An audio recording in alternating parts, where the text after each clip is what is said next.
Okay, welcome to part 3 of the social regulation of emotions, what is rapidly becoming an epic video series.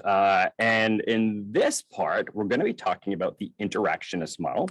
So this is the second of the 3 models. So we're going to have another video after this. So we already talked about the organismic, and we're going to talk about it a bit more as well. Going to add a little bit of substance to it, a little more to it anyway. And then we're going to move on to talk about the interactionist model, which is really the main focus. And then in the next video, we'll talk about emotion work.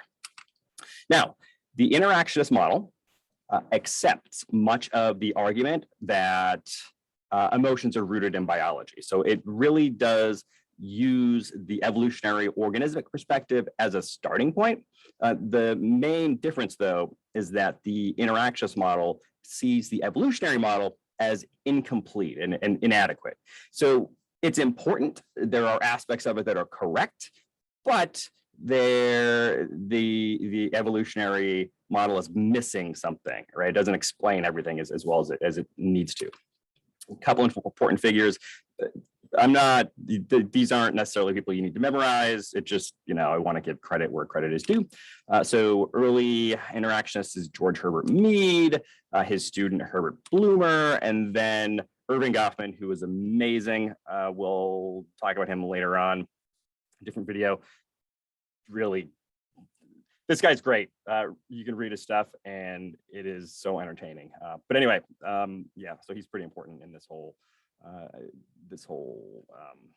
theoretical area. But let's get to the actual theory. Let's get to the actual perspective. So again, the interactionists do not reject the argument that there's an evolutionary foundation for emotional responses. They don't reject that. But they do reject the idea that emotions are just biological processes. Again, the evolutionary model presents emotions as purely rooted in biology, but for the interactionists, no, biology is important, but it exists within a social context. In other words, again, the evolutionary model isn't wrong, it's incomplete. So the evolutionary model looks like this. Right? We experience a stimulus, or there's a stimuli. A stimulus is just something in the environment that triggers our senses. So it could be something in the environment that we hear something, or it can be within our own body, so we feel pain or hunger or something.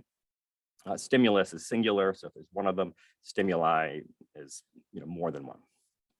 And the stimulus that we experience is going to lead to a response, and the response is just whatever we do in reaction to the stimulus. So here's an example. This example has nothing to do with emotions, but it's illustrates the point. So if you ever accidentally put your hand on a hot stove, well, that's a stimulus, right? The burning sensation is a stimulus. That stimulus is going to lead you to withdraw your hand very, very quickly, probably before you're even aware that you're doing it in pain, right? So you touch the stove, you put your hand back automatically, and then you say, ow, and that's how it plays out. And so in this process, responses to stimuli are automatic. No thinking of any kind is involved, which makes sense because from an evolutionary perspective, if you put your hand on a stove and then you thought to yourself, oh, my hand is on a stove. The stove is hot. My hand is burning. That's not good. I would prefer my hand to not burn. So I'm going to take my hand off of the stove. That would be really bad because your hand would get really burned while you're sitting there thinking about what you should do. Instead, you touch, pull your hand back, and a lot of times you don't even feel the burning or the damage to your hand until after you've already responded, right? The whole process is automatic, okay? We just respond before we even have a chance to think about it. From the evolutionary perspective, they're going to make the case that our emotional responses operate in the same way. So there's a stimulus in the environment that leads to an automatic unthinking response. So we could think about a situation where someone gets bad news from a doctor. That leads to the response of them being upset, sad, scared, whatever it is. But they're not thinking about it. They get this bad news. They hear that their life is in danger, or they're going to be suffering pain or something. And there is this response of feeling upset, sad, scared. Another example, let's imagine there is a kid whose parent is screaming at them. Their response is going to be this automatic, unthinking response of just sadness or being scared or upset. So from within this perspective, the implication is that our emotional responses are automatic and unthinking, just like when we pull our hand away from the hot stove. And the implication there is that emotions just kind of happen to us. So we experience a stimulus, there's an emotional reaction. It's a thing that happens to us. It's a process that we have no control over. It's a process that is completely just either instinctual or learned, but regardless, it's automatic, right? Our thoughts have nothing to do with it. The interactionists come at this from a different angle, all right? They are going to reject the idea that there is this clear automatic stimulus response type relationship. We don't just experience a stimulus that leads to a biological response. And again, for the organismic theorists, for the evolutionary theorists, that biological response literally is the emotion. But for the interactionists, emotions are part of a conscious process of perception and interpretation. Emotions are part of a conscious process of perception and interpretation. So we have consciousness, we have perception, and we have interpretation. This statement is important. It is super important. It is really, really, really important. I really want to emphasize how important it is. It's very, very, very important. Okay. So emotions are part of a conscious process of perception and interpretation. I don't know if I've mentioned this before, but this is important. But what does it mean? Right. This is not, when I say emotions are part of a conscious process of perception and interpretation, that is a mouthful. It is not necessarily a phrase that is intuitive or straightforward, or that is going to automatically make sense. So what does it mean? Also an important question. Again, evolutionary model, stimulus, response. Interactionist model. There is a stimulus, there is a response, but there's something that happens in between those two steps, right? In between those two moments. And what happens there, what's missing, is interpretation. So instead of just a model that says we experience a stimulus that leads to a response, the interactionist model says we experience a stimulus, then there's this phase of interpretation, and then there is a response. What does that mean? Well, let's make this concrete, all right? Imagine the parent of a college-bound high school senior. So this woman has a daughter, and the daughter is applying for colleges. Well, one day, a letter shows up in the mail saying that she got into her top choice school, right? It's this really prestigious university, going to provide her with lots of opportunities, and she is super, super excited about it. She rushes in, tells her mom. How is her mom going to respond? Well, from the evolutionary organismic model, there would only be one response, right? It's whatever response is triggered by that particular stimulus, right? It's again, there's no step here where there's potentially different outcomes. But when we had this interpretation phase, the emotion that emerges comes as a result of that process of interpretation. So again, let's make this concrete. So there's the stimulus. The daughter says, hey, I got into my top choice school.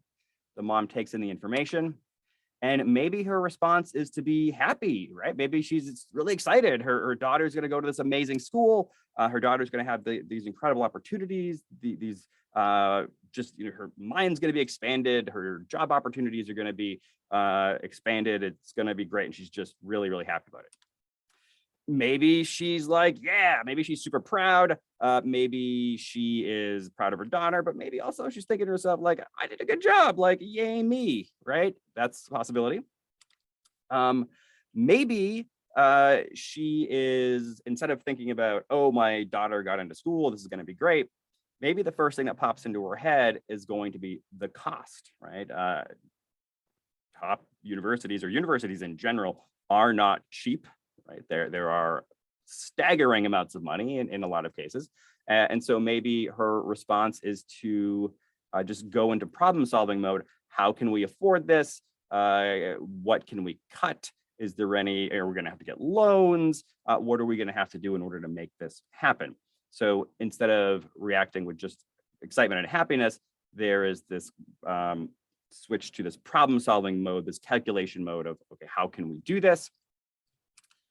There's also the potential for just sadness and despair, because what happens if during the interpretation process, she comes to the conclusion that they cannot afford the school, that her daughter, who is incredibly excited and who can't wait to make this transition and is so excited about her, not just college, but her entire future, which is going to be shaped by where she goes to school in her mind.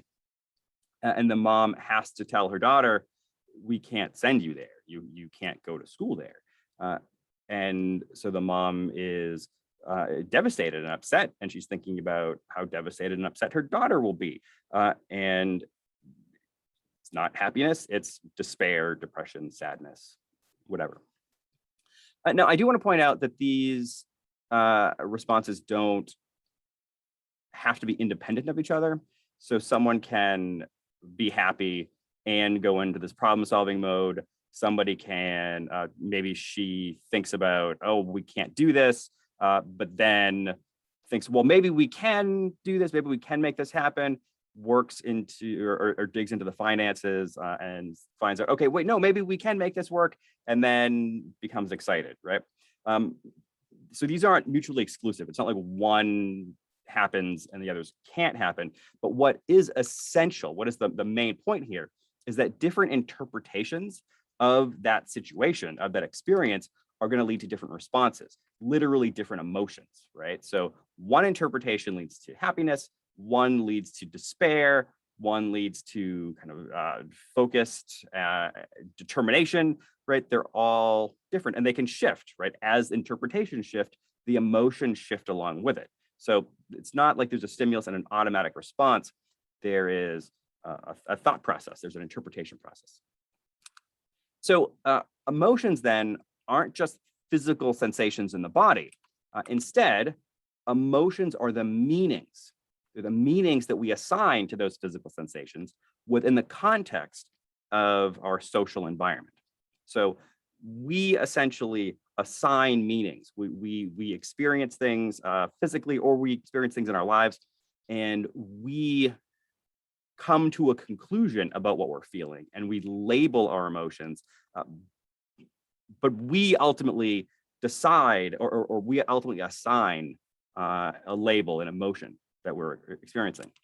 Now, that probably seems like a weird argument, but it does make sense when you think about it, because emotions can't be just the physical sensations we experience. Right? That argument doesn't work for a few reasons, right? Not just because of the example I gave a minute ago, that illustration, but just at a more fundamental level, this argument cannot work. It can't be complete, the idea that emotions are just purely biological. And so let's think about feeling nervous.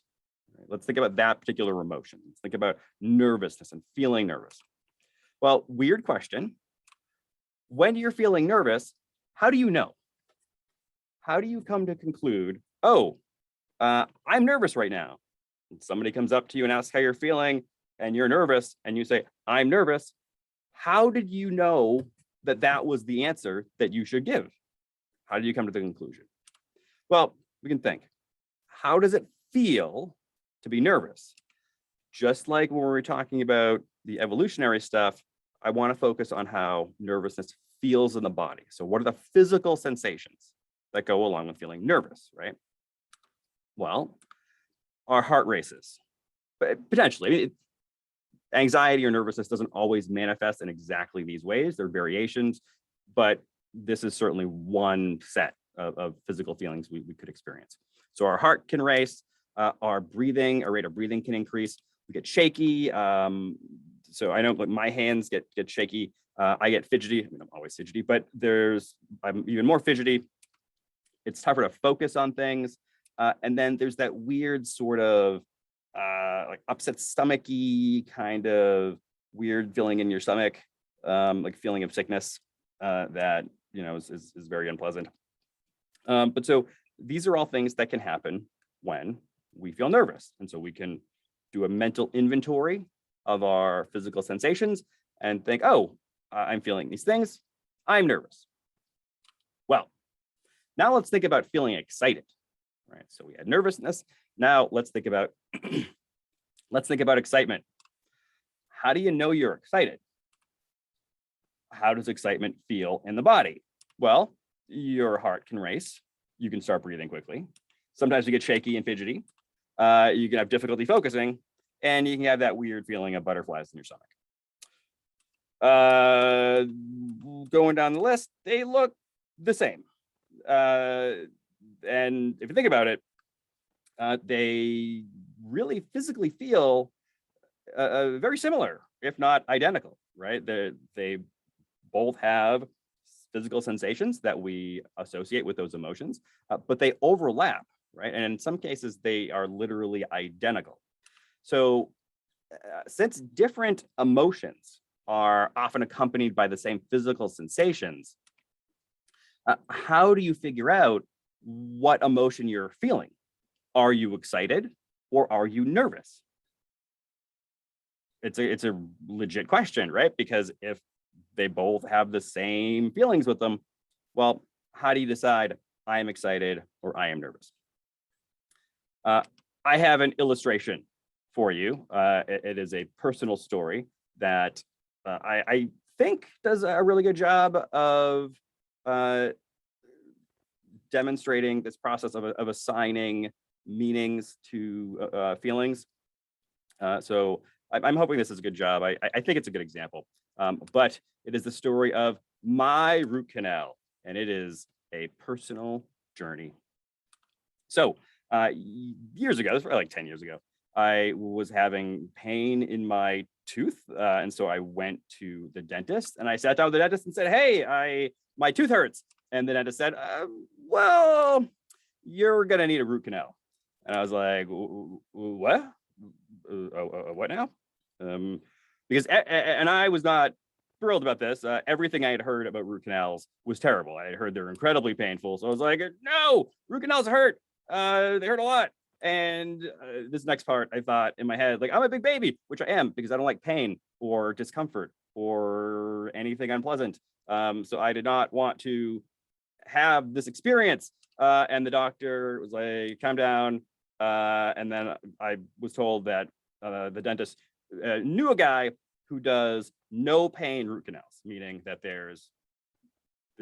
when you are getting the root canal, you don't feel any pain at all. It's completely painless. And then I imagine the dentist thinking, "You big baby." I don't know that, but it would have been a reasonable thing to think. Now I reacted internally. No, that's no pain root canal. That's impossible. You are a filthy, filthy liar. In my panic, but apparently it wasn't a lie. I ended up talking to a couple different people who had actually had root canals, who went to this particular doctor, this particular dentist, and they said, "No, it really is a no pain root canal. It was amazing. We thought we were gonna be in a lot of pain, but no, there was no pain." Plus, this isn't the guy who I went to see. This is just a stock photo, but the guy I went to looked just as friendly as this guy does, and this is probably the friendliest face I have ever seen in my life. There's no way to look at this guy and not be like, oh, he seems extremely nice. And the guy I saw was also similar. So he had a very reassuring kind of demeanor to him. And so I felt reassured, right? So my dentist who referred me told me that this guy was really good and that there would be no pain with the root canal. I had separate friends, or one of them was a work colleague, I think, who said, it's a no pain root canal. You're not going to feel any pain. It's going to be fine. And it turned out to be right. I didn't feel any pain. So I went through the procedure and there was no pain. Here is how they did it, right? Now, to do a root canal, the dentist has to dig literally to the nerve, right? And nerves are where pain lives. And so gotta like jiggle it around and yank it out. So that seems like the most painful thing imaginable, but they pulled it off with no pain. And here's how they did it. They used drugs. They used a lot of drugs. Specifically, they used Novocaine, but like not like a normal amount of Novocaine, like an absurd amount of Novocaine. All right. So the dentist comes in, gives me a shot, and says, all right, we're going to wait for a little while and I'll be back with another one. Comes back in a while, gives me another shot, have me wait a while, comes back, gives me yet another shot, have me wait a while. I do not remember how many shots they gave me. It was more than 4. I think it may have been significantly more than that. I lost count. There were a lot of shots. But for the last shot, the doctor came, sat down with me and said, all right, we're going to do one more shot. This one, though, little different. This is going to be another shot of Novocaine. All the shots up to this point had been Novocaine shots. And this was going to be another Novocaine but it will also have a steroid. So it's going to be Novocaine and a steroid. So you might feel a little weird after. Now, a steroid injection can cause different sorts of side effects for different people. When I was sitting in that dentist's office, here's what I felt. My heart started racing. I started breathing more quickly. I felt this weird rush of energy. I felt fidgety. I felt shaky. Now, I had been warned about all these by the doctor when he told me that I was going to get this steroid shot. Now, this shot, I want to point out, was at the very end, right? So I got this steroid shot, and then the next step was going to be the procedure, was going to be the root canal. So I get the shot, and then the root canal was going to happen. So the timing's important. So I'm sitting in the chair, and I'm feeling all of these things. These are all sensations present in my body at that time. So here's the question. How did I feel as the dentist was leaning over my face, getting ready to start the root canal? So like this part, when you're laying there and there's a person who's going to drill into your face and yank stuff out. Like, how was I feeling then? Well, physically, heart racing, breathing quickly, fidgety, shaky, had this energy. That's what I was feeling physically. Those are the sensations. But what was the emotion? How was I emotionally at that point? And that depends. The answer to that question depends on what approach you take. So from the organismic perspective, I was afraid. I was experiencing fear. I had all of the physical sensations that go along with fear. Heart racing, increased breathing, shaky. All of those physical sensations were there, right? I'm sorry, actually, I was circling stimulus. Those would be response, right? So those sensations equal fear, right? So that's, if we're going purely biological, and for the biological perspective, the evolutionary perspective, the organismic perspective, I keep using all these different terms, sorry about that. They all mean the same thing now for our purposes. Since those sensations were there, that emotion of fear was there. Right? So by definition, I was afraid. From the interactionist perspective, the question's a little more complicated. And there's not just one answer. There's a couple different answers here.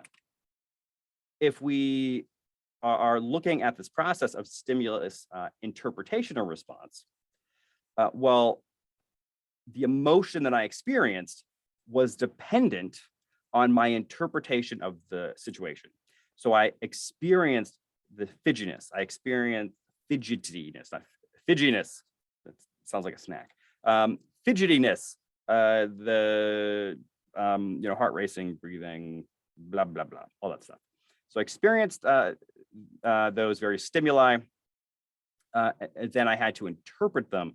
And the emotion that I experienced, so the conclusion that I came to, and so then the emotion that I felt was dependent on this step right here, the interpretation.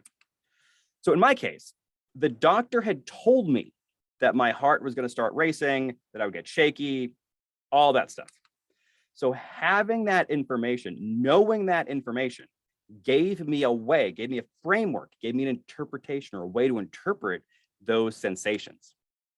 I didn't attribute the physical feelings in my body to a shift in emotions. I attributed those sensations to the effects of the steroid shot. So when I started to get shaky, when I started, my heart started beating much more quickly, all that stuff happened, I thought, oh, there's the steroid shot kicking in. And then I just kind of observed it. Oh, that's cool. It's different. I've never had a steroid shot before. It's interesting how this feels in my body. And having that interpretive framework, being able to say these physical sensations are coming from this shot, led me to conclude that I was completely calm. Because up until that point, I should have mentioned this earlier, up until that point, I had been calm. I had believed the people who told me that this was going to be a no pain root canal. I believed them. So throughout the entire process, I was perfectly calm and relaxed. I was getting the shots. I was relaxed. I mean, the shots pinched a little bit, so I guess it wasn't completely no pain. But after the first one, my face was so numb, I couldn't feel any of the other ones. But I had been completely calm the entire time. And then get the steroid shot, all these other physical sensations appear. But, I could say, this is from the steroid shot. I'm still relaxed. And so I was relaxed. It's not just that I thought to myself, I'm relaxed. It's that interpretation that I'm relaxed means that that's true. The label that I ended up attaching to my emotional state, relaxed, was real. That becomes the emotion. And I literally, this is not an exaggeration. This guy was amazing. All right. So I get all these different shots, whatever. And then he puts headphones on me, and there's this TV that's hanging right above the dentist chair, and puts these headphones on me. He put some kind of like protective glasses or something on me. And then he turned on a nature documentary. He turned on Disney's Earth. And so I just laid there and I watched a documentary. I ended up watching some kind of big cat try to chase a gazelles. I don't remember what it was, but their animals were doing stuff. And I didn't feel a thing. I mean, I could look down and I could see that there was a guy there, but I felt nothing. So I just chilled and I watched a nature documentary.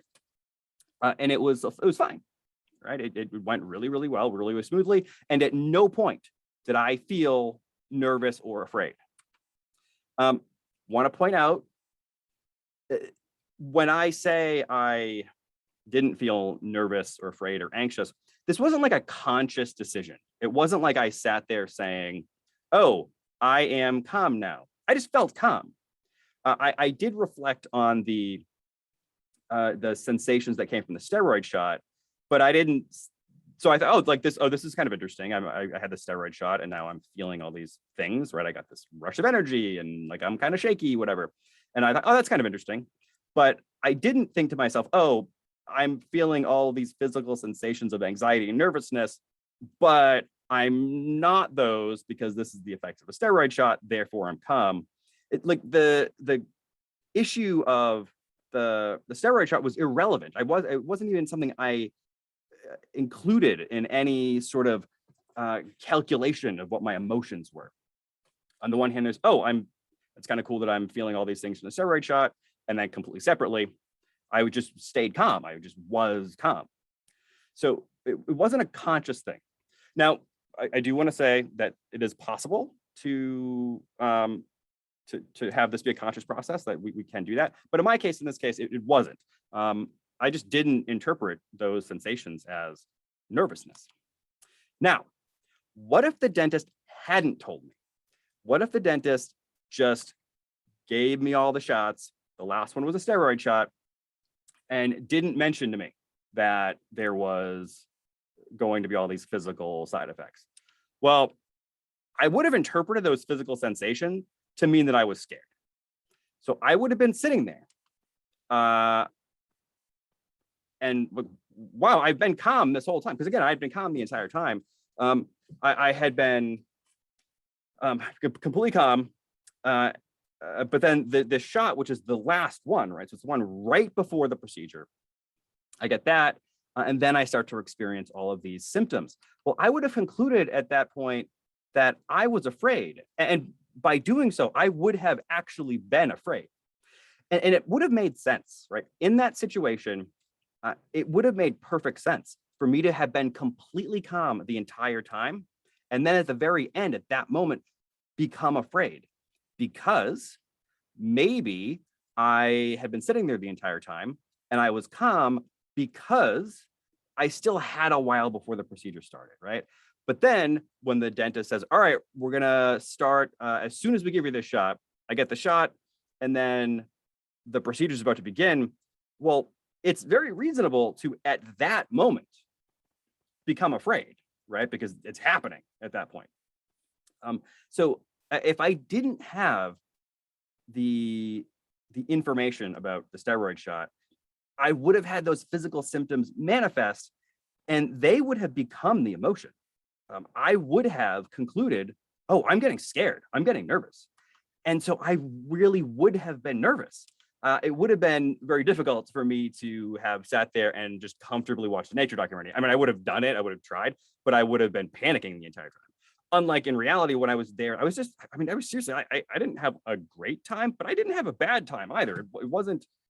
It was a very pleasant experience overall. But if I had interpreted those signals to mean that I was scared, it would have not been as pleasant. So the dentist telling me about the steroid gave me a framework that let me define what my emotions were, right? The physical sensations, I dismissed them. They're not relevant. They're just side effects of a shot. Now, if I didn't have that information, I would have had a different framework. I would have seen myself as a person who was moments away from having a root canal. And I was a person who had heard all of my life that root canals are extremely painful. And so I would have interpreted those physical sensations to mean I was afraid.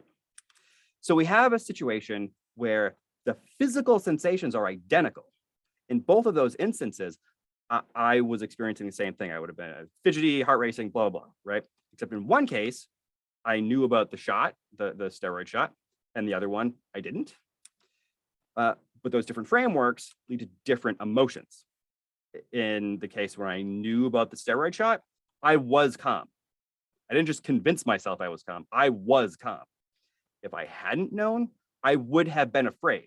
I would have just believed myself falsely to be afraid. I would literally have been afraid. Okay? So the physical sensations are the same, but the emotions end up different depending on the framework. So here's I should probably say a major takeaway from all of this.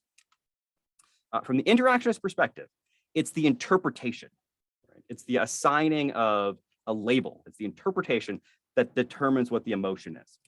So unlike in the organismic model, where emotions just happen to us, right? There's a stimulus and then there's a response, and that's just kind of a thing that happens. In the interactionist model, we construct the emotions ourselves.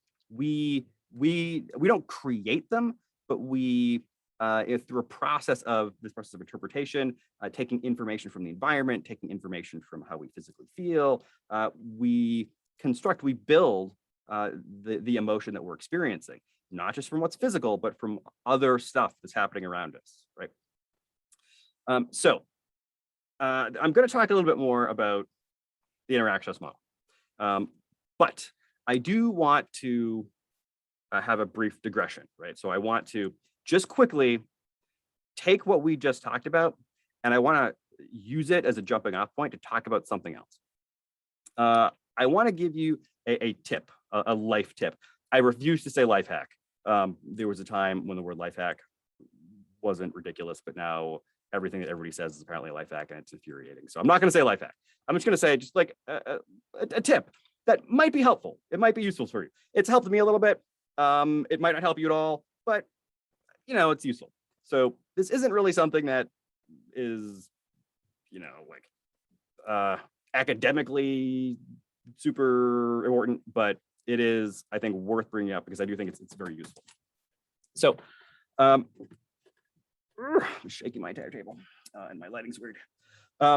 So again, piece of a strategy that you can potentially employ in your day-to-day life. So if we start from the premise that the sensations that we experience in our bodies when we're experiencing different emotions, that they overlap, right? That they can be very similar. We talked specifically earlier about excitement and nervousness. Doesn't just have to be those two, but it's a good example. We see that the physical sensations are very similar, and in some cases they can be identical. That is useful information, and that gives you some agency, that gives you some power or can give you some power in situations where you might be uncomfortable. So this doesn't always work, but the next time you feel anxious about something, try to reinterpret the sensations in your body. It might not work, but see if you can make a mental list of all the physical sensations that you're feeling that you have up to that point interpreted as anxiety or nervousness or fear or whatever it is, and see if you can redefine the emotion. For me, there are times when this absolutely does not work. It just fails miserably. But there are times when I'm able to do that. I'm able to switch the emotion. Like I'm feeling anxious, and then I'm able to turn it into excitement. Usually it's not one or the other. Usually it kind of like it helps a little bit. Like I can kind of take some of the anxiety and turn it into maybe like a shred of excitement, or kind of remind myself that the situation I'm in might be potentially exciting or interesting or good. So its effectiveness varies for me, and for some people it works wonders. For some people, again, it's useless. But see if you can do it. So the next time you're going to a party, if you're nervous about going to a party or job interview, or you're getting on a roller coaster, or you're getting married, or you're giving a public presentation, or you're going on a first date or whatever. And these are all situations where conceivably either emotion is appropriate, right? And in all of these situations, nervousness is appropriate and makes sense, and excitement is appropriate and makes sense. So it's sometimes possible to just redefine those sensations, right? You have to do it consciously, put effort into it. Again, it doesn't always work, might never work, but it's worth trying. Maybe it'll help, maybe it won't. It's worth giving it a try. Take some practice if it's really going to work, but give it a shot, see what happens. Can't lose anything. All right, digression over. Back to the material. All right, almost done. So want to go back to this statement, which, if you recall, is important. This statement that emotions are part of a conscious process of perception and interpretation. So we perceive, right? There's a stimulus, or there are stimuli, and we interpret, and then coming out of that are the emotions. This, again, is important. Another point, right? So we have the argument that emotions are part of this conscious process of perception and interpretation.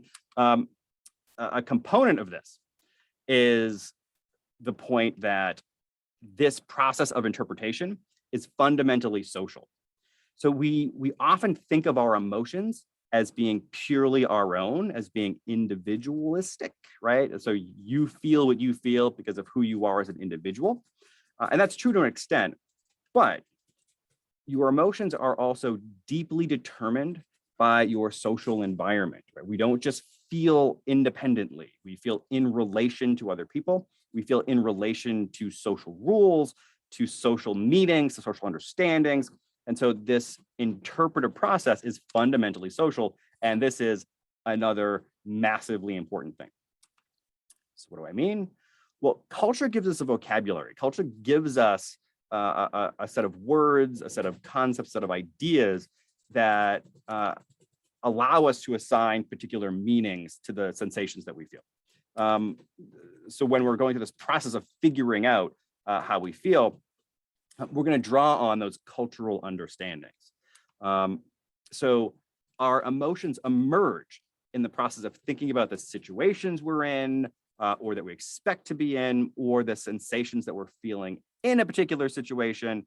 And there's this interaction between all these different things. So, to kind of wrap up, we interpret the feelings through our cultural framework to assign them an emotion. My heart is racing, I'm breathing quickly, I'm shaky and fidgety, and I'm about to take a test, and the test is gonna, it's an SAT test, and so the test is going to have an impact on whether or not I get to school, I get into a college, and that's a set of cultural meanings, right? So therefore, I am anxious. I'm experiencing that same set of sensations. I'm about to get on a roller coaster. I'm excited. Okay. Roller coasters, SATs, colleges, all those things are part of the social framework through which we interpret what we are experiencing emotionally. All right. So to summarize, it's the interpretation, according to the interactionists, it's the interpretation that truly determines the emotion. We construct our emotions ourselves through a process of interpretation, but that interpretive process is shaped by culture. Culture gives us that language, that vocabulary, that structure in order to make those interpretations, to assign labels to our emotions. So what are the implications for deviance? So there's been some implied implications for deviance. Well, actually, that's what implications mean. So that was a weird thing to say. Made some references to some, but I'm actually going to hold off because the next video is going to really delve into that. It's not that there isn't stuff to talk about at this point. It's that this video is also, also really long, and the other previous two have been really long. I'm nervous the fourth one's going to be really long. And so I don't want to dump more on you. So I'm going to hold off on dealing with the implications for deviance until the next one. But there are real serious implications for deviance, not only for emotion. We're actually going to take a lot of what we talked about in this video and use it as a jumping off point for some other stuff later when we talk about deviant identities. A lot of the same kind of ideas, these interactionist ideas, apply to not just emotions, but apply to all kinds of other things. So these arguments are going to be really relevant, a lot. But I'll get more specifically into that in the next video. And so I will see you soon. So yeah, have a great day or week or weekend or evening or morning or whatever it is, whatever time it is for you. I hope you have a good one of those.